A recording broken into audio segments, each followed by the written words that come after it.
Odamning badanida hujayralar bor. Hujayralarni shunday tasavvur qiladigan bo'lsak, kattalashtirilgan ko'rinishda har bir hujayrani orasida fazo bor.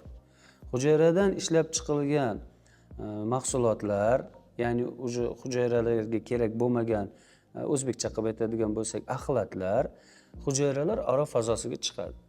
Butun qondan suv kelib, suv o'sha hujayralar aro fazoga yig'iladi va boyagi axlatlarni ivitadi, o'ziga simib oladi.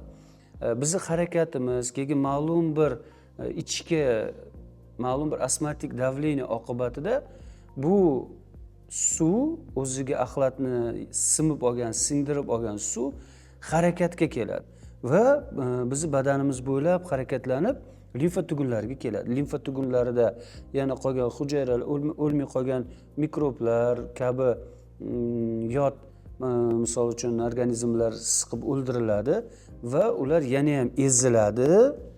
Musullar xuddi presslar qisilgandek va o'zini yo'lini davom ettirib, o'ziga xos o'sha oshqozon yoki boshqa joylarga keladida, u yerda sekin o'zini o'sha chiqib ketadi biz badandan, o'zini tark etish jarayonini davom ettiradi. Demak, odamning badanini sog'lom bo'lishi immunitetga to'g'ridan-to'g'ri bog'liq. Immunitet esa limfa drenaj sistemasini faoliyati bilan chambarchas bog'liq.